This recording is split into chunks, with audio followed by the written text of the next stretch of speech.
My therapist said secrets like mine eventually rot you from the inside out. I guess she's right. I've kept this buried for 12 years. And now, the person I hurt most is knocking on my door. Welcome to Reddit Toxic Family Telltales channel. New episode every day. Last week, my mom turned 49. And the very next morning, my grandmother, Delilah, announced it was time to move her upstairs, the transition suite, 3rd floor of our family mansion. Your mother needs peace and comfort for her final year, Delilah said softly, her eyes flicking to the wall covered in framed black and white portraits of everyone who'd ever stayed up there. Every single one of them had died on their 50th birthday. Every single one. Except Delilah. She said it like it was some noble duty. I'll help her prepare, just like I helped the others. I grew up watching this ritual play out like a grim tradition. Aunt after uncle after cousin. Every one of them would fall asleep the night before their 50th birthday and never wake up. Their farewell letters would be neatly placed on their nightstands, as if they just accepted it. Like death was part of the family calendar. The adults called it the family curse. Some said it was in our DNA, a ticking clock in our bloodline. Why didn't you die at 50? I asked Delilah for what had to be the 100th time. I don't know, she said, looking genuinely puzzled. I waited for death, but it never came. Maybe I was spared so I could guide the rest of you through the transition. She's 78 now, the only one who ever survived. But this time, it's my mom. After Delilah left the room that night, Mom grabbed my hand so tightly I could feel her nails dig into my skin. Her voice trembled. I'm not ready. I want to see you get married, have kids. Maybe you'll be like Delilah, I whispered. Maybe you won't die. She shook her head. No one else ever made it, except Estelle. And look what happened to her.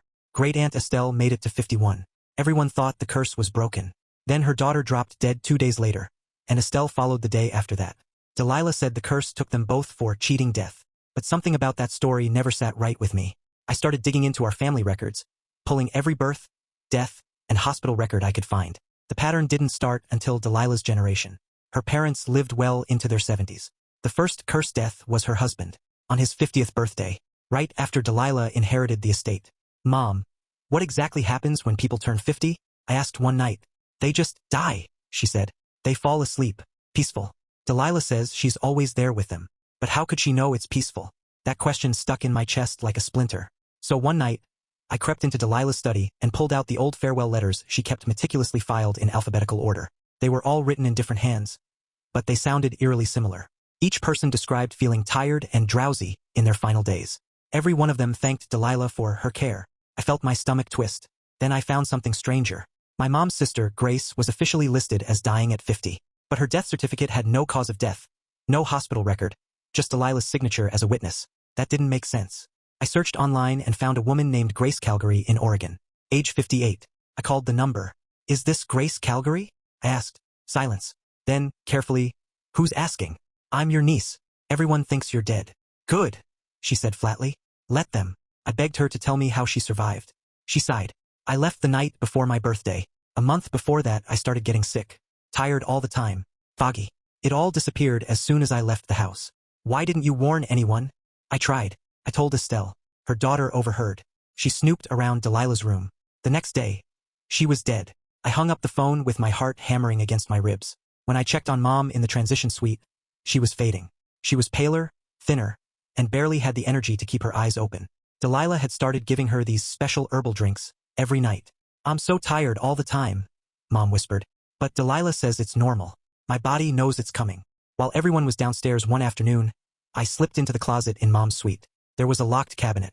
Inside, a medical syringes, vials of a clear liquid, dosage charts with every family member's name.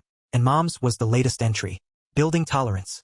Increase gradually. I took photos of everything and ran to the police. But they told me they couldn't investigate old family deaths without actual bodies. I tried to convince Mom to leave with me. She shook her head, terrified. What if the curse follows me? What if it takes you? Like it took Estelle's daughter. Mom, I whispered. I don't think it's a curse. Then why does everyone die? I didn't have an answer that didn't sound insane. I sent a sample of the herbal drink to a lab, but they said results would take weeks. Mom was slipping fast. She'd even started writing her farewell letter with Delilah's help. 2 weeks before her birthday, I broke into Delilah's bedroom while she was out. The walls were covered in photographs. Every family member who'd transitioned. Same glassy stare in all their final photos. Then I found the insurance files. Delilah was the beneficiary for every single death. Millions of dollars over decades. And then, tucked behind a stack of old journals, a medical textbook on poisons and substances that mimic natural death. That's when I heard footsteps behind me. Delilah stood in the doorway, holding a syringe. You're just like Estelle's daughter, she said softly. Too curious for your own good. My heart stopped. My legs wanted to run, but I forced them still. I plastered on a nervous smile. I was just looking for extra blankets for Mom. She said she was cold and I got turned around. Her eyes narrowed. Her hand didn't tremble once with that syringe. The silence dragged on forever. Then, she slipped it back into her pocket. She explained, in that condescending way she uses with everyone, that the supplies were comfort care items, pain management, hospice protocol. I nodded along, pretending to believe her. My phone, tucked in my pocket, was recording every word. She warned me not to snoop anymore. Mom needs peace. I parroted her own words back to her. I just want to help Mom through her transition.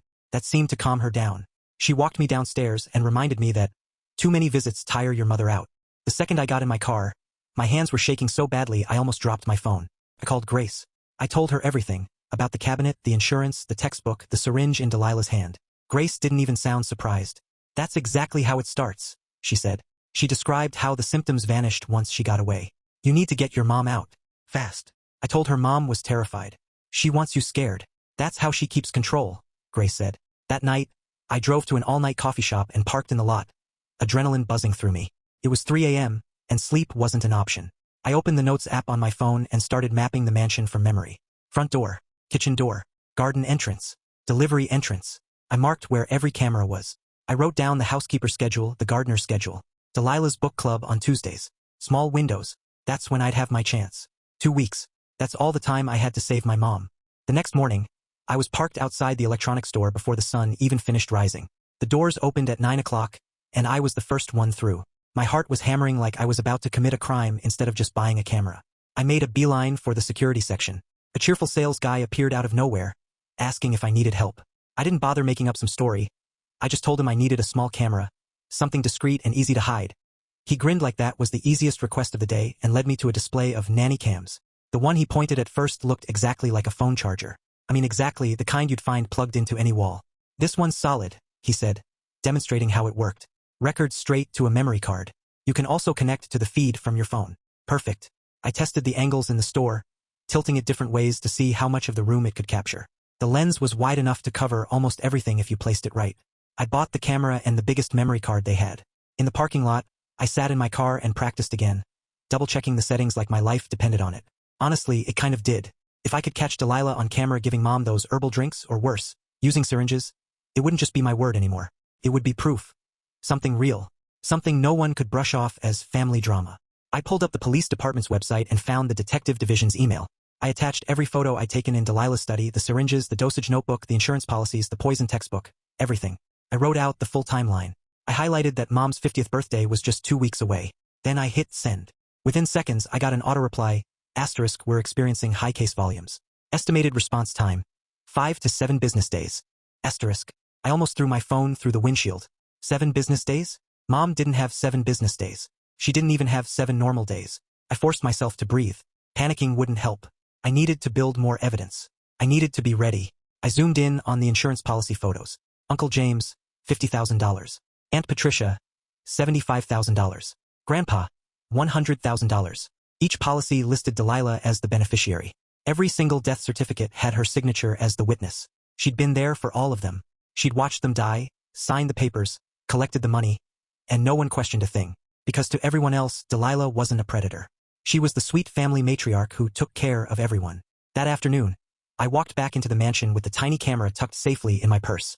I texted Delilah beforehand, and she replied that Mom was awake but shouldn't be disturbed for long.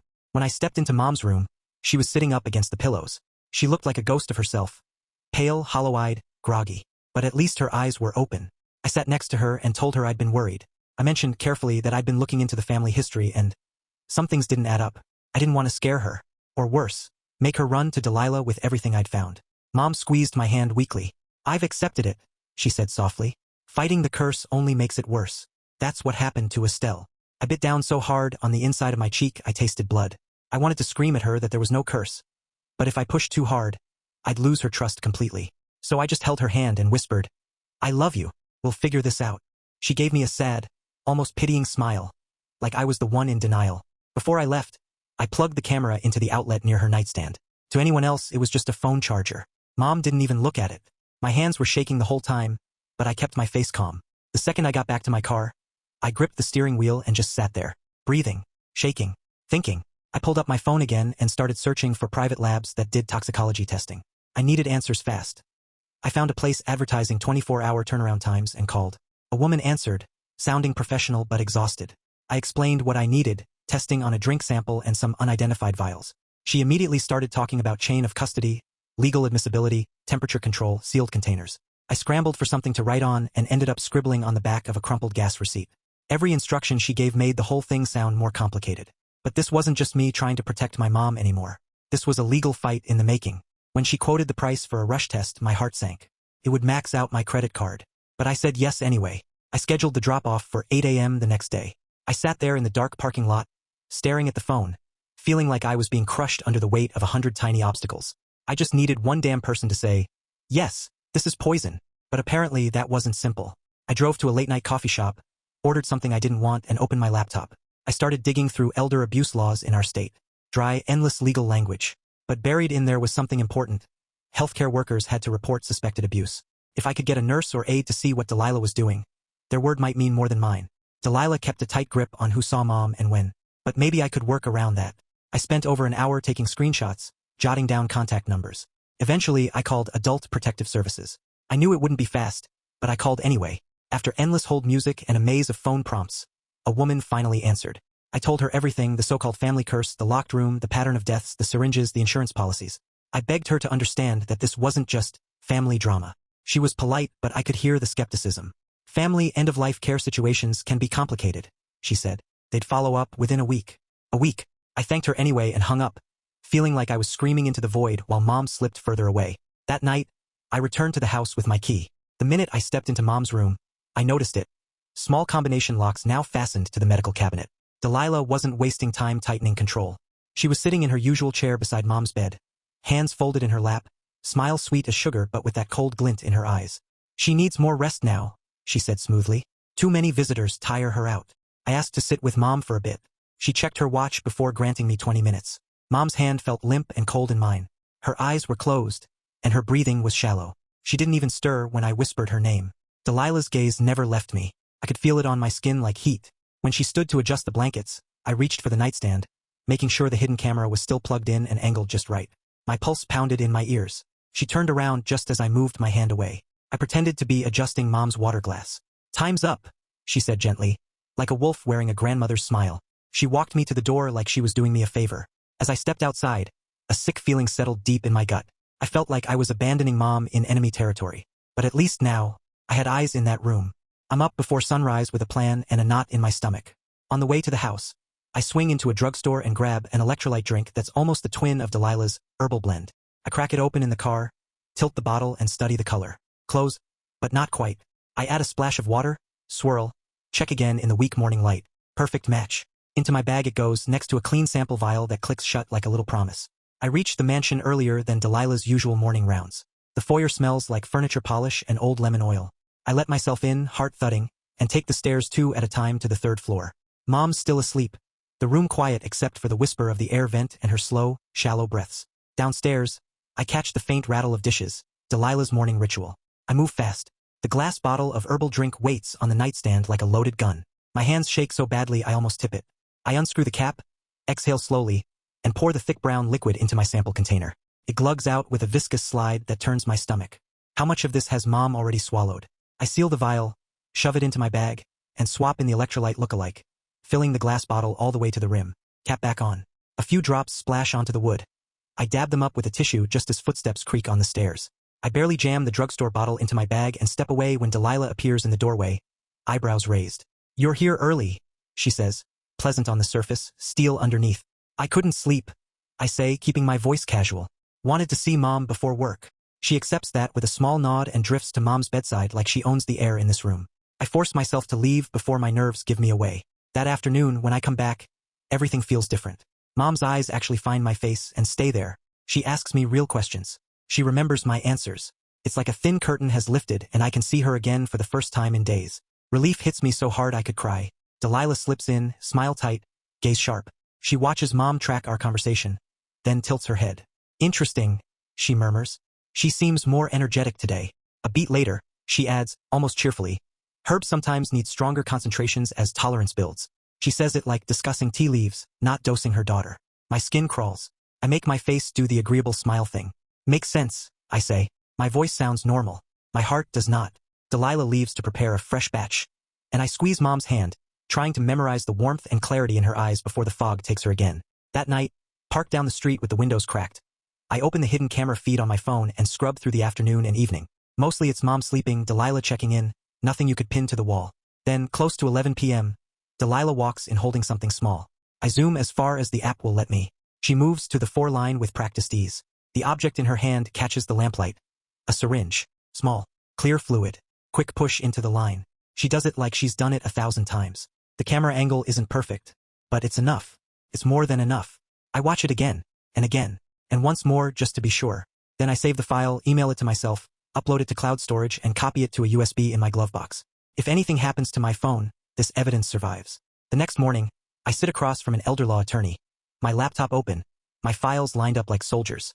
I ask about emergency guardianship, anything to get Mom away from Delilah now. He listens, pen scratching across a yellow legal pad, and I can already feel the answer coming. He talks about due process, about how the courts move carefully, especially when the caregiver is a family member with decades of devotion and no formal complaints. Guardianship is possible, he says, but slow. Months, not days. The word lands like a brick. Get law enforcement involved first, he advises. Criminal charges, if substantiated, move things faster, restraining orders, emergency removal. He slides over the guardianship forms anyway. Start the process, he says, honest enough to add. But it won't be fast enough. Before I leave, he scribbles a name on his card. Talk to Zachary Corbett, estate attorney. He's worked with your family for years. Might have insight into the insurance and financial arrangements. I call from the parking lot. Corbett's office puts me through when I say I'm Delilah's granddaughter. His space is all dark wood, leather, and the smell of old money. He's polite, distant. I bring up the insurance policies, the pattern of deaths, and his face shudders mid-sentence. He assures me everything was proper, reviewed by multiple attorneys, executed to the letter. He suggests I channel my energy into supporting your mother's transition, instead of accusing the woman who has given so much to this family. That's when it hits me. Delilah prepped him for this. I smile, thank him, and walk out. Add his name to my mental list of people who won't help or can't see past her performance. Next stop, the private lab. The lobby is sterile and bright. A woman in a lab coat introduces herself as Judith Berg and leads me to a small consultation room. We sit. I lay out the samples. She doesn't sugarcoat anything. Without a documented chain of custody, she explains, findings may not be admissible in court. She asks how I collected the samples. Did anyone witness it? Were the containers sealed at the scene? Temperature logs? I admit I was alone. No paperwork. No witness. She nods. Not judgmental, just realistic. We can still tell you what these substances are, she says, labeling each container with careful, neat strokes. That knowledge matters, even if it's not courtroom ready. I tell her I need answers to stop this, legal or not. She promises to rush the analysis and call me with preliminary results within 48 hours. I take the receipt, the procedure printouts, and breathe for the first time all day. It's not enough, but it's something. That afternoon, I swing by an electronics store and pick up a tiny audio recorder disguised as a USB charger. Back at the mansion, I park down the street, watch for Delilah's car, still in the driveway, and slip in through the side entrance. Upstairs, Mom's asleep again, skin pale against white pillows, breath thin. I lift the family portrait near her bed, nestle the recorder behind the frame, and hang it back with the same tilt as before. I check my phone, recording active. Good. I smooth Mom's blanket and leave before Delilah materializes out of thin air. Every new piece of evidence helps. And also doesn't. I keep feeling like I'm assembling a 1,000-piece puzzle where no one will believe the picture unless I place every last bit exactly right. Time is the one piece I don't have. The next morning, my phone buzzes. Delilah. Asterisk, can you come by? There's someone I want you to meet. Asterisk. Trap? Maybe. I go anyway. She's waiting in the main sitting room, cream sofa, sunlight cutting across the rug. Beside her sits a woman in scrubs, a professional medical bag on the floor at her feet. Delilah's smile is all benevolent grandmother. This is Mallory Wood, she says. She's a hospice nurse who'll be helping with your mother's care in her final weeks. I look at the nurse. I look back at Delilah, and I realize this help could be the fastest way to save Mom, or the final turn of the screw. Mallory rises from her seat to shake my hand, and for a moment I almost let myself exhale. She's the kind of person you want at your loved one's bedside. Steady voice, warm eyes, practiced movements that say she's done this 1,000 times. Papers are spread across the coffee table in neat stacks. She's reviewing medication schedules, care routines, and daily protocols with Delilah. Her pen moves quickly, jotting notes in a worn leather binder. I lean a little closer, trying to catch a glimpse of a hospice logo or some kind of official seal. But there's nothing. No letterhead. No organization. Just blank paper and typed text. Delilah explains, smoothly, that Mallory comes highly recommended and has extensive private end-of-life experience. Mallory nods, echoing her like she's read from the same script. I'd love to talk to Mallory alone for a moment, I say. But before she can answer, Delilah smiles too quickly and says, let's go upstairs together so she can assess your mother. And just like that, I lose my chance. We climb the stairs to the transition suite. Mallory moves around Mom's bed with quiet efficiency, checking her pulse, her breathing, asking soft, simple questions. Mom answers in a slurry, fogged way that makes my chest tighten. Delilah stands by the door, answering for her half the time, giving those carefully curated explanations about Mom's medications and special diet. She sounds so caring. But I know better now. Every word tastes like poison. I linger near the stairs after the exam, waiting for my opening. Finally, the doorbell rings downstairs and Delilah leaves to answer it. I follow Mallory into the hallway before the moment slips away. Can I ask you something? I say quietly. The medications. Have you actually seen the prescriptions from a real doctor? She stops, turns and meets my eyes. I can see the calculation behind them. She admits the paperwork is a little unusual compared to what she normally sees, but she adds that everything was presented as doctor approved, and families sometimes handle these things privately. I study her face as she speaks. Her words are polite. Her eyes aren't convinced. I want to blurt everything, Delilah, the drugs, the camera, but I can't risk her running straight back to Delilah. Instead, I ask carefully, would you be willing to look at the actual vials and dosages, just to make sure they match what's prescribed? Another pause, then a small nod. I'll take a closer look, she says. That's not a yes, but it isn't a no. And that sliver of doubt in her eyes might be something I can use. My phone buzzes while I'm driving home. It's Grace. I pull over and open the photos she sent, scans from her medical records, liver panels, cognition scores from right before she left the mansion, and again 6 months after. The difference is night and day. All her numbers improved after getting away from Delilah. Her doctor even scribbled a note in the margins. Symptoms consistent with chronic low-level poisoning. He couldn't trace the source. She was already gone by then. I save everything to my growing evidence folder. Photos of Delilah's supplies, insurance policies, hidden camera footage, and now Grace's medical records. Each piece sharpens the picture. This isn't a curse. It's murder. That night, I sit at my laptop, the room dim except for the screen's glow. I scrub through the camera feed. At 8 p.m., Delilah enters Mom's room. She sits on the edge of the bed, picks up the notebook. Mom's farewell letter. I turn the volume up. Delilah reads what Mom's written, then starts dictating exact phrases she wants added. Words like peaceful, grateful, acceptance. She's scripting Mom's goodbye, building the narrative that will make her death look calm, expected, natural. Mom's voice is faint, confused. She agrees. Her shaky hand lifts the pen. My stomach twists as I watch. This isn't just physical poisoning. It's psychological warfare. I save the footage to 3 separate locations. The next day, Adult Protective Services finally calls me back. The woman on the line is polite, almost too calm. She tells me they've scheduled a home visit for next Tuesday. I do the math. That's 3 days after Mom's 50th birthday. 3 days too late. I explain as clearly and urgently as I can, but she just repeats that they're backed up. If someone cancels, she'll move us up. No promises. When I hang up, it feels like screaming into an empty room. The system isn't built to stop murders that look like natural deaths. 2 days later, Judith from the lab calls. We found benzodiazepines and similar sedatives in the drink sample, she says. Her voice is calm, clinical. Mine isn't. She explains the doses aren't enough to kill quickly, but enough to keep someone sedated and confused over time. Exactly what I've seen happening to Mom. I thank her and save the preliminary report before she even hangs up. Scientific proof. Real, hard evidence. The next day, when I arrive at the mansion, Delilah is waiting in the hallway like a spider in her web. She needs rest, she says sweetly. Your visits upset her. 10 minutes, then she sleeps. I follow her upstairs, my chest tight. Mallory is standing outside Mom's door, her hands clasped in front of her. She looks uneasy. When Delilah disappears into the bathroom, Mallory leans closer. Do you have concerns about the care plan? She whispers. I look her straight in the eye. Yes, I whisper back. I've been gathering evidence. She glances at the bathroom door, then back at me. A small, quick nod. She wants to know more, but not here. Not yet. That night, I lie in bed, wide awake, staring at the ceiling. And then it hits me like a punch. The hidden camera is still connected to the mansion's Wi-Fi. If Delilah knows anything about networks, she could find it, access it, destroy everything. I'm out of bed in seconds, dressed, driving. The house is dark, silent except for the night lights and the creak of old wood under my feet. My hands shake as I pull the camera from the outlet, switch its settings to local storage only, and plug it back in. One small change. But it could be the thing that saves all of this. I slip out the same way I came, heart pounding, praying Delilah doesn't hear a thing. My email alert goes off the next morning, and the subject line immediately makes my stomach drop. Legal notice from the office of Zachary Corbett. I open it, and my eyes scan line after line of thick, suffocating legal jargon. Words like defamation, cease and desist, trespassing, and civil liability. It's the kind of language that's meant to scare people into silence. Signed by Corbett. And it's a warning to me, stop harassing Delilah, stop making accusations, or face legal consequences. For a second, I just stare at the screen. This isn't just some theoretical danger anymore. Delilah knows. She might not know exactly what evidence I have, but she knows I'm coming for her. I forward the email to the elder law attorney I spoke with before, typing with fingers that won't stop shaking. His reply comes fast. Less than an hour. This is a standard intimidation tactic. Don't let it scare you, but be careful. She's making her first moves to protect herself legally. That means she's worried. I save the message, attach Corbett's letter to my evidence file, and realize something unexpected. This actually helps me. She's trying to silence me, which means she has something to hide.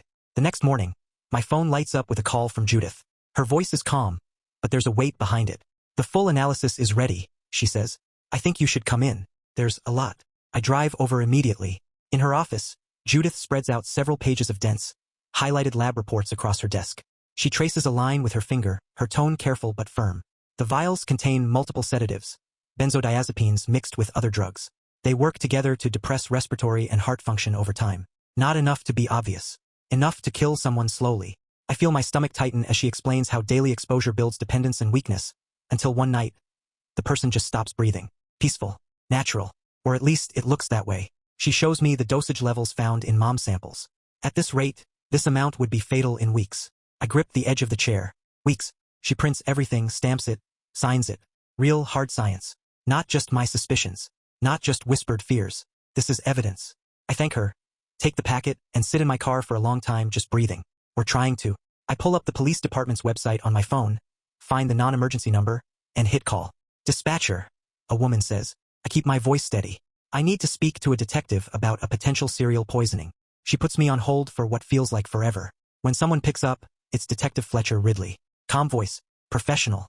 I tell him everything, the so-called family curse, Grace's escape, the insurance policies, the camera footage, the lab results, all of it. I wait for the skepticism. The ma'am. This sounds like a family issue brush off. It never comes. Instead, Ridley asks specific, sharp questions. How many days until mom's birthday? Do I have original samples? Are there timestamps on the videos? Has anyone else seen the evidence? He's not humoring me. He's building a timeline. By the end of the call, he says, I want to meet you. Tonight. Bring everything. We meet at a coffee shop near my apartment. I spread everything across the table. Photos, insurance screenshots, dosage notes, the lab reports, and the hidden camera footage showing Delilah with the syringe. Ridley studies each piece like he's assembling a case file in real time. He's honest with me, this won't be simple. Delilah's clean record, the decades-old deaths, the technicalities of how I collected some evidence. All of it complicates things. But he also says something I desperately need to hear. What you have is enough to open an investigation. He tells me the strongest case will come from catching Delilah in the act, administering the drugs with proof of mom's condition immediately afterward. We need video, clear timestamps, chain of events. If we have that, we can act fast. When I tell him about the hidden camera, he nods. Good, but you need more angles. If she finds it, we lose everything. Get backups. Make it airtight. He gives me his personal cell.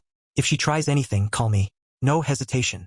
The next morning, I'm back at an electronics store, pretending to be calm while my pulse pounds like a drum. After testing a few options, I choose a sleek little clock camera. Ordinary looking, clean design, nothing suspicious. I sync it to my phone in the parking lot, making sure the timestamp is perfect. Detective Ridley had been crystal clear. If the time's off, the defense will use it against you. I test angles and lighting again and again until I'm sure I can catch both mom's bed and Delilah's little medication prep zone in the same frame. No blind spots. No room for doubt. When I visit mom that afternoon, it's like stepping into a nightmare. She looks gray. That's the only word for it. Her skin is pale, almost translucent. Every movement is slow, like she's underwater. She reaches for my hand with surprising strength and whispers, I'm scared to fall asleep. What if I don't wake up? I squeeze her hand. You will. Promise. I won't let anything happen to you. My voice doesn't break, but it's close. I talk to her about nothing. Old stories, random things, anything to keep her anchored and awake, because I can see it in her eyes now. She knows something's wrong. When I finally leave, the image of her face stays with me. This isn't just evidence anymore. This is a countdown, and I'm running out of time. I'm walking down the hallway that night, just past mom's room, when I freeze. I can hear voices through the door. Mallory's voice. And Delilah's. The dosages seem higher than what's standard. Mallory is saying carefully. And I haven't seen any documentation from a prescribing physician. Delilah's reply is like a blade, soft but sharp. Hospice care at home allows flexibility, Mallory. We focus on comfort, not red tape. Paperwork doesn't heal people. Care does. She doesn't even try to hide the condescension. Then she lowers her voice just enough to make it sound personal. This plan has worked for our family for generations. Don't let bureaucracy get in the way of compassion. Mallory backs down. I can hear it in her tone when she says, I understand. I'm sorry. But underneath the apology there's doubt. A crack forming in Delilah's carefully polished facade. I wait until they've both left the room before slipping inside. My heart hammering. The old charger camera has done its job. But this new clock camera is cleaner, sharper, almost invisible. I set it on Mom's nightstand, angled so it sees everything, her bed, the four, and the medication tray. The perfect shot. The next morning, my email pings. It's from Corbett. I open it, and my blood runs cold. Attached is a scanned DNR order. Everything's already filled in except Mom's signature. Notary stamps. Witness lines. It's like Delilah's writing the ending herself. The email is short. Please bring your mother downstairs tomorrow at 2 p.m. to sign the DNR. Standard end-of-life planning. My hands shake as I read it. This isn't about Mom's wishes. This is legal insulation. Delilah wants Mom to sign away her right to medical intervention so that when the drugs finally kill her, no one will even try to save her. I forward it to Detective Ridley immediately. He calls me back within minutes.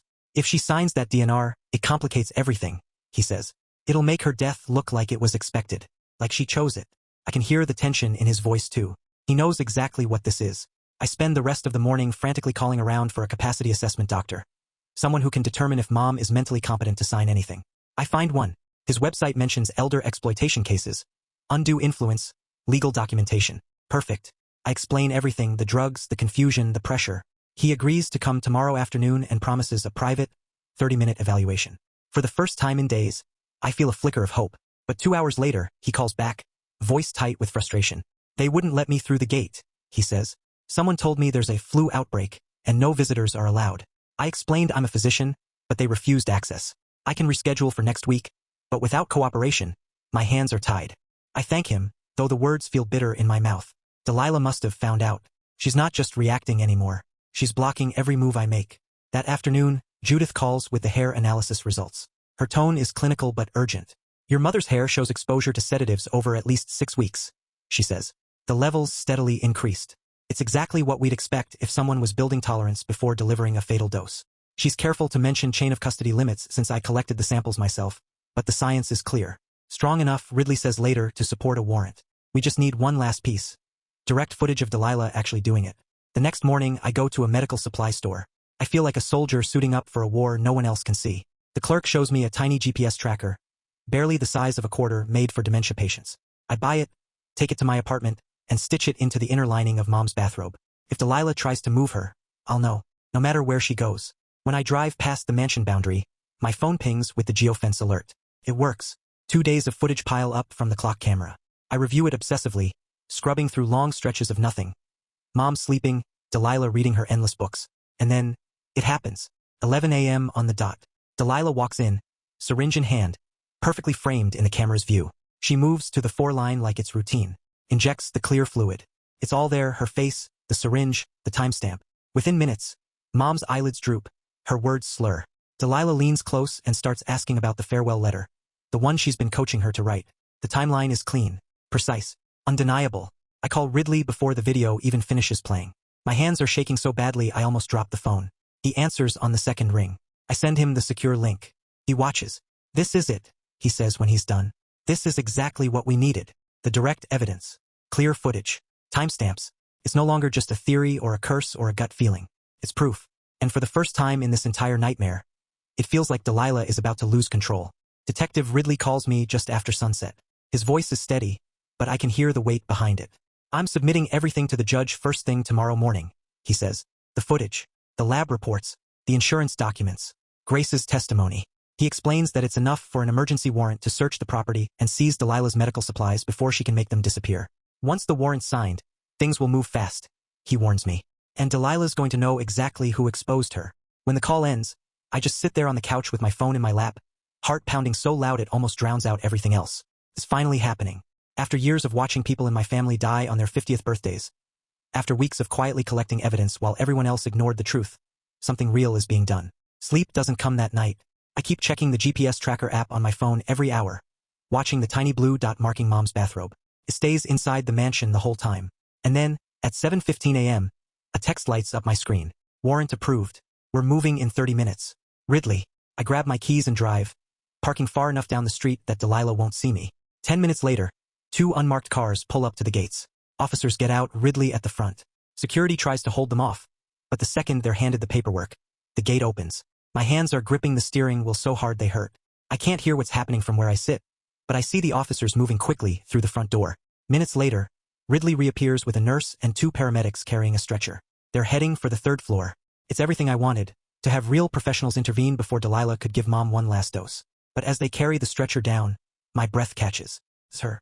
Mom. She's still in her bathrobe, for line trailing, blinking at the daylight like she doesn't quite understand she's outside. A paramedic adjusts the oxygen mask gently, and she looks so fragile it almost breaks me.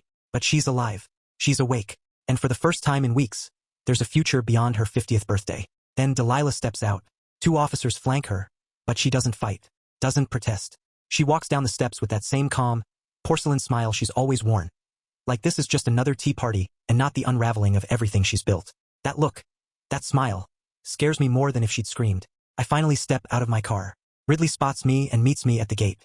His voice is low but steady. They found multiple syringes, unmarked vials, and a dosing notebook upstairs, he says. The entries match the lab results exactly. She planned to give your mom a lethal dose on her 50th birthday. Less than 48 hours from now. My throat tightens. She almost got away with it again. She's being taken in for questioning, he adds. But this is just the beginning. She's had decades to cover her tracks. We're going to need you to help us make it stick. He explains they've already matched some of the drugs to discontinued compounds from the 1980s, medications that don't show up on standard toxicology screens. That's why nobody caught her before. Mom is admitted to the hospital that afternoon. The doctors say she's weak but stable. She'll need time to detox, but they believe she'll recover because the doses hadn't yet reached the final threshold. I sit next to her bed that night, holding her hand as she sleeps naturally for the first time in weeks. The blank, glassy look in her eyes is gone. She looks like my mom again. 2 days later, the day she was supposed to die, she turns 50. We celebrate quietly in her hospital room with cupcakes. Just us. She cries when she blows out the candle. I thought I wouldn't be here, she whispers. Me too, I say, and I squeeze her hand. The investigation grows. Detectives exhume 2 relatives' bodies. The lab confirms traces of the same compounds Delilah used on Mom. Grace returns to testify. Several of Delilah's former hospice aides and caretakers give statements describing how she isolated every dying family member. The insurance records lay out the rest. $4.7 million over 40 years. Delilah pleads not guilty, of course. Her lawyer spins it as compassionate end-of-life care. But the footage, the lab reports, the financial motive, Grace's survival story, together, it paints a picture of a calculated predator hiding behind the mask of a family matriarch. Ridley tells me quietly one afternoon, the day's preparing to push for life. Mom's been in rehab for 3 weeks now. She still wakes up sometimes in a panic, asking what day it is, blinking like she can't believe she's still alive. Every time I remind her, she made it. The curse was never real. It was Delilah. The mansion is sealed now, crime scene tape across the gates. Sometimes I drive past and look up at that 3rd floor window. The same window where I used to stand, terrified of a family curse that never existed. All those people, my aunts, my uncles, my grandfather, they didn't die because it was fate. They died because she made sure of it. And my mom almost joined them, but she didn't. She's here, alive, 50 years old, free. Thanks for watching. Today's train wreck is over, but tomorrow's ride is already on track. Subscribe so you don't miss it.